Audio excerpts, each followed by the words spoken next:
Okay, Master 6 and onward take place in Dr. Baboon's base. This one's called Intermittent, I think that's how you pronounce it. And that's kind of like keeping the same kind of speed or something. And that's like a fancy word to say it. I think that's what it means. But yeah, this one, it's not always easy to get the right kind of speed needed to cross these gaps. But yeah, once again, another master stage. It just doesn't look like it's master-esque, I should say. But it's not easy by any means.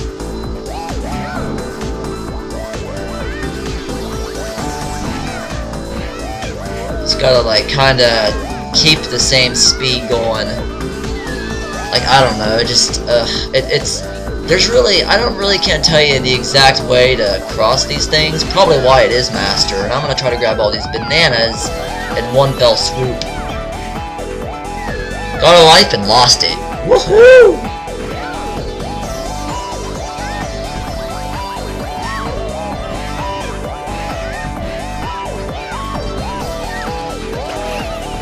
Ah, yeah! Okay, this stage is a friggin' nightmare. It's aptly named, it's a torus-shaped object. And I like to wait 5 seconds and get on it when it's like this. Now, the hard part is staying on it and keeping control so you can actually fall into the goal as it turns. It is pretty damn hard.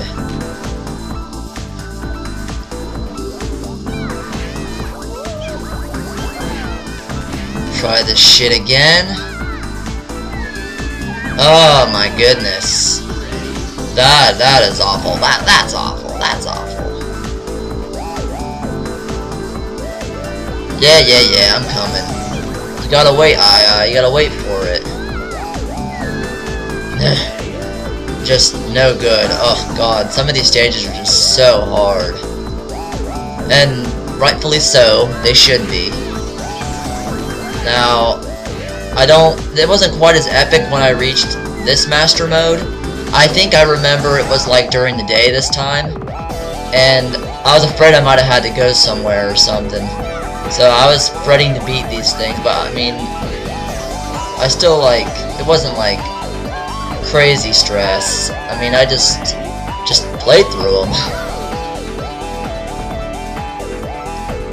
Oh god, this one's just so difficult. Next to cylinders, this is the next hardest one that we've encountered so far. And that is how it's done. There's actually another goal on the underside, and I guess you just have to, it just depends whenever you get on it. Master 8, Spasmodic, which is a really cool sounding name. And this is all it is. Easy, right? Fuck no. This is probably actually one of the hardest stages in the game.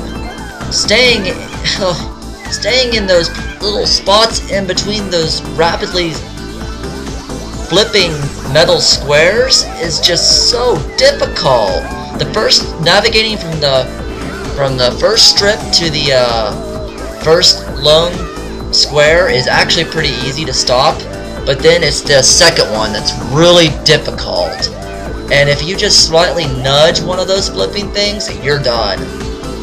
That part's easy. Staying on this square is just so difficult.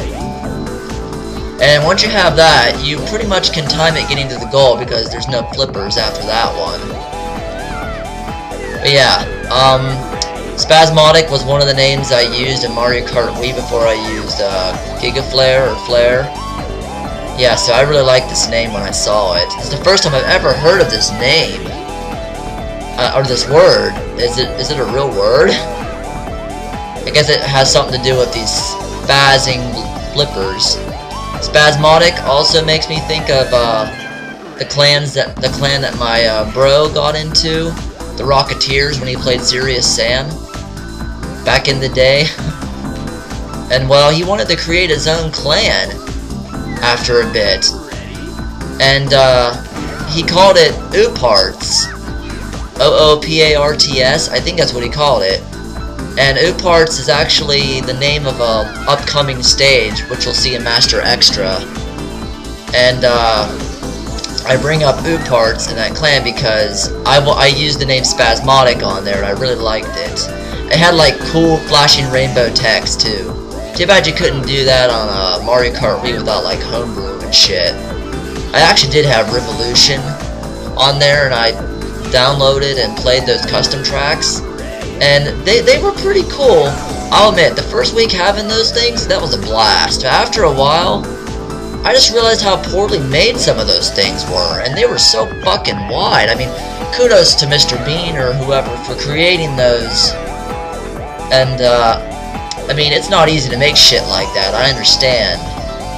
But man, I just got bored with them because they were so fucking broken. And all the people that made those, that played in those things, they were all fucking hackers, I swear. They all had like hacks text symbols. I never even recognized their names before. I assumed they were just cheating. Another reason I got bored. But yeah, I just can't really trust that sometimes. I mean, I heard that it's impossible to hack on those things, but I just don't know. One of my friends said he's seen someone hacking at the line or throwing like infinite reds, and I'm like, whatever. And the one time I was Daisy, and I think I was playing Pipe Underworld, and I actually thought I was invincible, and I fell on the side of this lava rock, and when Lakitu dropped me down, it sent me straight up into the damn air. And I went so far up, I went outside of the screen of the map, and I ended up freaking getting disconnected, and, well, I was pretty much forced into quoting Rivo or CTs because my Wii ended up dying. I think Brawl may have killed it, but yeah, and I have no intention to get Revolution back to play CTs because they're broken as fuck. Okay. Phew! Alright, this one's called Double Twin, and it's so complex looking, and that's why these are master stages, because the complexity, without actually going through and spending some time on them, you'll never know how to beat them. But I haven't played in a while, but I had a genuine idea, and I pretty much knew how to beat it. Now, for the final stage of Master, Clock Face. And this one kind of reminds me of that gyroscope level. Or I call it the orbital ring, but yeah, it really is a gyroscope. But this one's like a clock. And you have to navigate these platforms carefully. Now, the key here is you want to see these bumpers on that far platform, because it'll depend on the time when you can line yourself up properly where you won't get bumped off. You'll get the platform without the bumpers whenever you want to head to the goal. It's pretty confusing. And it's no wonder it's on Master. It just depends kind of whenever you want to head across. It's just all timing, really. There, I see the bumpers there, so I know it's safe.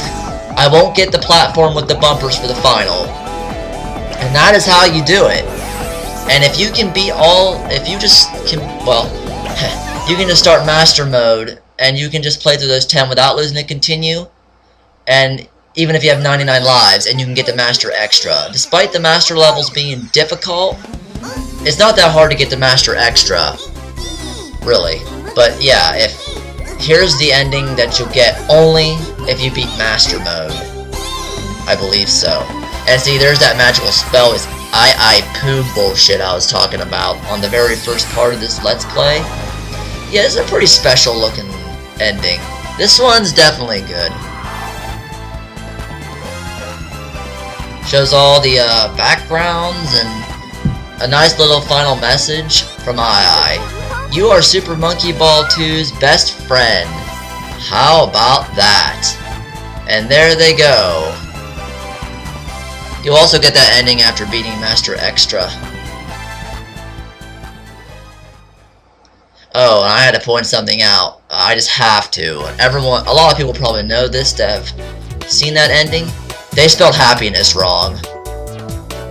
I mean, come on now, really? And as in the first game, you can play these interactive credits. And now is the time to show the credits. And this one's, it's not as like monkey ball-ish, because you're not rolling around, you're just flying around, floating around in this glittery ball. And you try to get as many bananas as you can, and you want to avoid hitting the letters. But if you get like an immortal star, you can smash through all the letters here. But make sure that you do it before your invincibility wears off, or else you will take some negative points. And there are plenty of immortal stars floating around here. Yeah, but these credits, they're far easier than the first games. Of course, everything's pretty much far easier in this game. Kind of disguised in the fact because you get to have like 99 lives, but really these levels are probably more complex. I always liked interactive credits, but I mean, it's almost like you're just trying to interact with them, yet you don't really notice the names that have created the game. And obviously, I guess the companies didn't really give a shit about that. But yeah, interactive credits is definitely the way to go. You can, with play points, you can actually buy the credits game for 1,000. But that's like the last thing I would buy, other than like the movie sequences or whatever. It's all about the lives, baby. And as in the first game, you will get a ranking corresponding on how many bananas you got, and probably how many immortal stars or how many letters you hit. All of that factors in. We are not done yet. These may be the credits, but we are not done yet. We're gonna be playing through the Master Extra stages next time via my stage select. I could have just not recorded when I lost my continue and just restarted on Master mode, but we started Expert doing that with the intention of not losing the continue, and I just wanted to just keep going until I actually finished as far as I could go. So that's why I did that. I mean, I was kind of thinking maybe I shouldn't have done that. I'm like, yeah, whatever.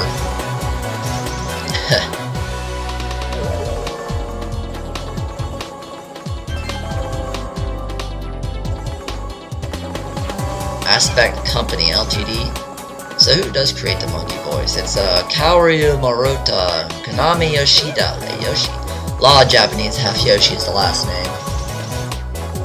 Publicity. Oh, I think I noticed something. I don't think those are Dole bananas. I don't think there's any. Oh wait, yes, maybe so. Never mind, that's a fail. Dole Japan. Whoops. We're gonna hit 1,000 bananas. Yay! Duh, if I got that on the other game, that'd be crazy. I don't even know if that's even possible. But yeah. You can go from Expert 1 and go to Master Extra 10 without losing a continue. And I have done that, and it's not that difficult, really. Alright, we've reached the goal. You got 634 bananas, all the big bananas, 14 immortal stars, which I think there was 15. And you hit the letters 347 times, and then I got a yellow baboon. But I wanted a golden baboon, damn it. Oh well, and those are Super Monkey Ball 2's credits. Presented by the lovely Sega. And Amusement Vision, of course. And it's time for these rankings.